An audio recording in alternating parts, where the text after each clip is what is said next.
Bienvenue sur Femmes et Ambitieuses, le podcast de coaching qui accompagne les femmes dans leur épanouissement professionnel et personnel. Je suis Jenny Chamas, coach de vie certifiée. Les informations que je partage ici sont disponibles sur mon site coachapi.com. Abonnez-vous au podcast sur la plateforme de votre choix, un nouvel épisode est disponible tous les mardis. Si vous aimez Femmes et Ambitieuses, vous pouvez soutenir le podcast en laissant votre avis sur iTunes accompagné de 5 jolies étoiles. Chaque message de plus contribue à l'existence du prochain épisode. Merci mille fois. Aujourd'hui, j'aimerais dire big up à ma cliente Alexia qui a partagé le témoignage suivant. En bon type A, j'avais déjà tout mis en place pour passer de mon rôle d'avocate à celui de créatrice d'entreprise. Mais ma rencontre avec Jenny m'a permis de le faire dans les meilleures conditions possibles. Avec elle, mon mental s'est transformé en rouleau compresseur des petites craintes et indélicatesses du quotidien. Bravo Alexia, et merci pour ce témoignage. Début avril, j'ai eu le plaisir d'animer un atelier au Small Talk des Louves sur l'ambition et la maternité. Peut-on tout faire en même temps ? Nathalie Rosborski, DG de Nelly Rodi et maman de 2 enfants en bas âge, intervenait pour partager son expérience personnelle. Je vous conseille d'écouter l'épisode 26 dans lequel je l'ai interviewée. C'est une conversation inspirante et sans langue de bois. De mon côté, j'intervenais comme coach et experte de la question, puisque c'est sur ce sujet que je travaille avec mes clientes et que je connais personnellement très bien après une belle carrière en entreprise, une reconversion et le lancement de mon entreprise en parallèle de mes 2 enfants. Ce talk a eu beaucoup de succès, il a sincèrement touché les femmes présentes dans l'auditoire. Alors j'ai eu envie d'aller encore plus loin que l'épisode 13 qui abordait déjà les thèmes de la maternité et de l'ambition. Et aujourd'hui, je vais partager un peu plus sur ce sujet. Et j'aimerais plus précisément vous parler des 3 pensées contre-productives qui vous bloquent peut-être dans la réalisation de vos ambitions si vous êtes maman ou si vous envisagez de le devenir. Ces pensées sont des phrases que vous vous dites, des observations qui vous semblent peut-être tout à fait réelles et que vous ne remettez pas en question. Elles vous viennent par défaut, comme si c'était une évidence. Le problème, c'est que lorsqu'elles vous viennent à l'esprit, les émotions qu'elles génèrent sont inconfortables. Elles vous font douter, elles vous font peur et vous bloquent. La conséquence de cela est que vous n'agissez pas au service de votre ambition. En fait, ce sont en grande partie ces pensées-là qui vous empêchent de concilier maternité et ambition. La pensée contre-productive numéro 1 est « Rien n'est fait dans la société pour que les mamans puissent concilier ambition et maternité ». Quand vous pensez ça vous bloque. Alors, il est prouvé par les chiffres, et notamment par l'inégalité salariale, que les femmes ont un chemin plus long et ardu pour obtenir des promotions, des augmentations de salaire, et de manière générale, à arriver à leurs objectifs professionnels. Et comme la presse en parle, les chiffres le montrent, et les expériences vécues dans certaines entreprises le prouvent, c'est autant de faits qui nous poussent à nous protéger en amont de cette difficulté. Et quand on oriente son cerveau vers cela, tout nous montre qu'on a raison. On peut lister les mamans qui galèrent autour de nous, les déceptions professionnelles parfois très douloureuses au retour de congé maternité, et la difficulté de trouver un équilibre entre sa vie professionnelle et sa vie personnelle. Ce sentiment de frustration, d'impossibilité à faire les deux, ne vient pas que de votre situation, c'est-à-dire soit de votre entreprise qui n'accepte pas vos horaires aménagés, de la nounou qui ne peut pas rester plus tard que 19h, etc. Tout l'inconfort que vous ressentez vient en grande partie de ce que vous vous dites. Ce n'est pas possible de faire les deux. De toute façon, je vais être mise au placard. Il y a la carrière de mon mec. C'est injuste. Je n'ai pas le choix. Quand vous vous sentez victime, vous déléguez 100% de la responsabilité à une force supérieure et extérieure, et cela vous rend impuissante et vous retire votre capacité d'action et tout ce qui est en votre contrôle. Ainsi, vous attendez que l'entreprise trouve des solutions pour vous, qu'elle voit que vous valez la peine d'être promu, et vous n'agissez pas ou pas assez pour obtenir tout cela. Conclusion, vous laissez tomber avant d'avoir essayé ou après 1 ou 2 échecs. Pourtant, on n'a rien sans rien, et aujourd'hui, concilier ambition et maternité demande persévérance, engagement et audace. La pensée contre-productive numéro 2, c'est « il faut assurer sur tous les fronts ». Bah oui, une femme parfaite assure sur tous les fronts. Vous voulez cocher toutes les cases en même temps et le faire dans les règles de l'art.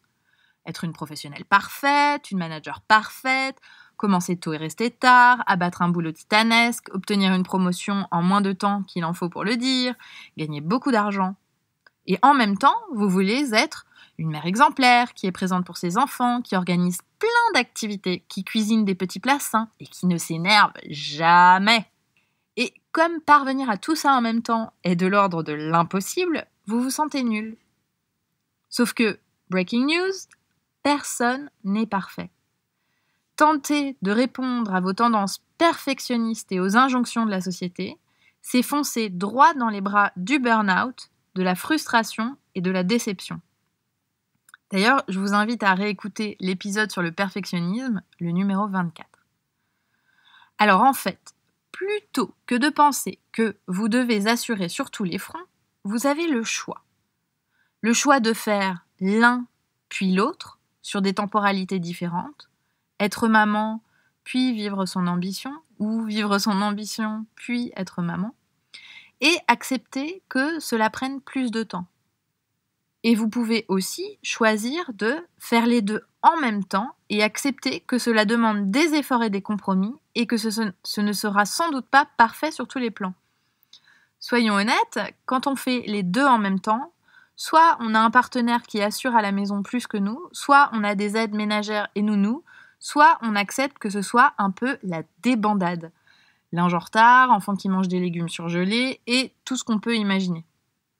Mais in fine, ce qui est important de réaliser, c'est que non, vous n'avez pas nécessairement besoin d'assurer sur tous les fronts. Vous avez toujours le choix. Pensée contre-productive numéro 3. Une bonne mère passe beaucoup de temps avec ses enfants. Cette pensée nous encourage bien souvent à laisser tomber la carrière au profit des enfants. Et cela se traduit pour beaucoup de femmes par une disponibilité horaire concrète, mais une indisponibilité mentale.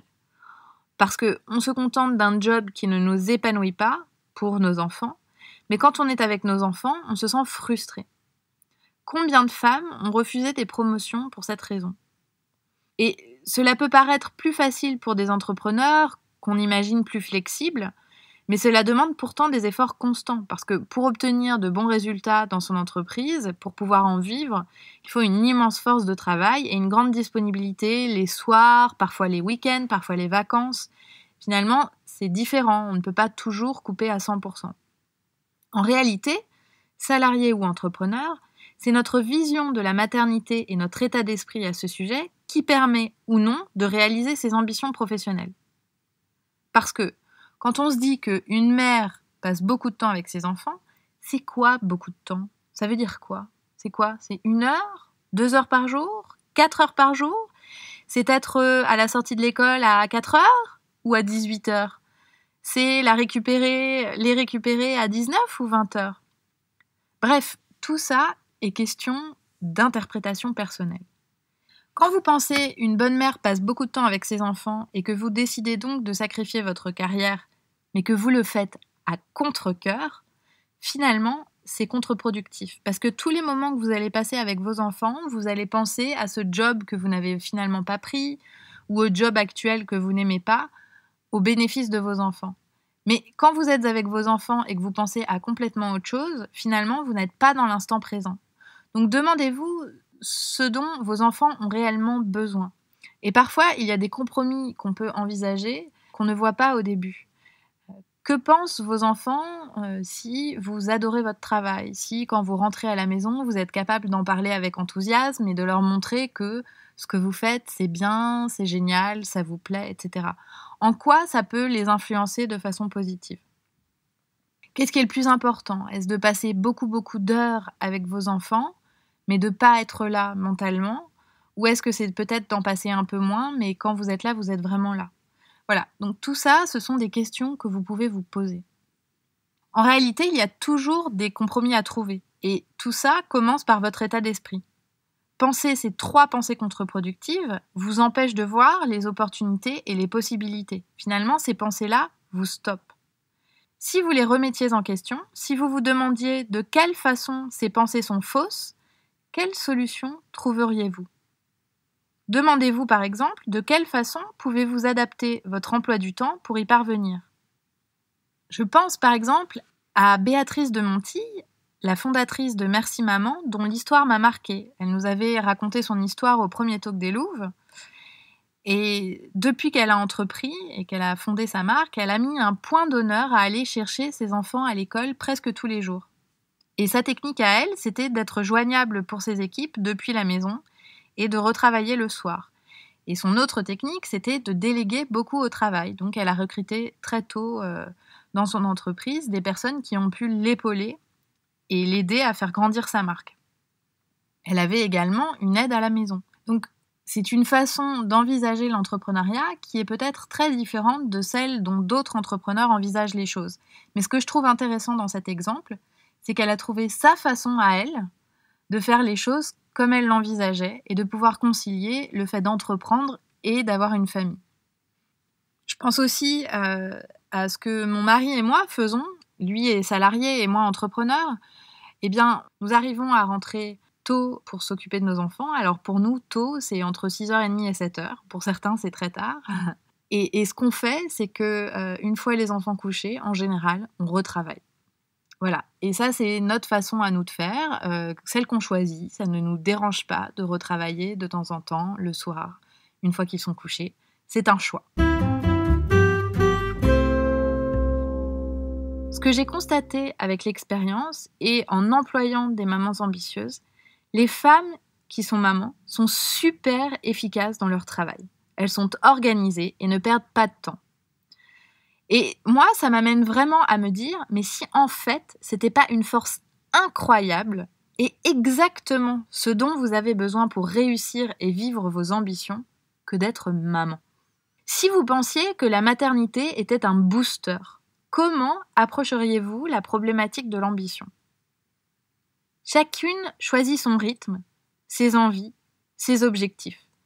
Ce qui compte avant tout, c'est d'être en alignement avec ce que vous voulez et que cela ait du sens pour vous. Et c'est de le faire pour vous et pas pour les autres. D'avancer avec votre projet et à votre rythme. Mais sachez que si votre désir est de vivre vos ambitions en même temps que vous êtes maman, il est utile de remettre en question ces 3 erreurs de pensée si elles vous viennent à l'esprit. Rien n'est fait dans la société pour que les mamans puissent concilier ambition et maternité. Il faut assurer sur tous les fronts. Et une bonne mère passe beaucoup de temps avec ses enfants.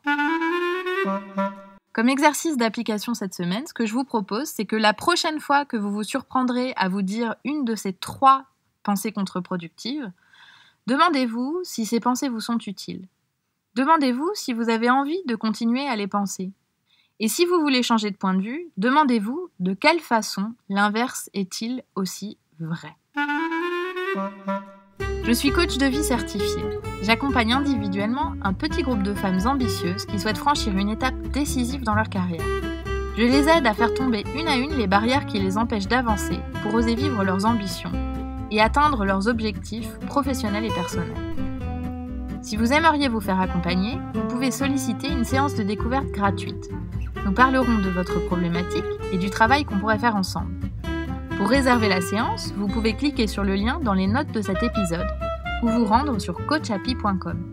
coachapy.com. À bientôt!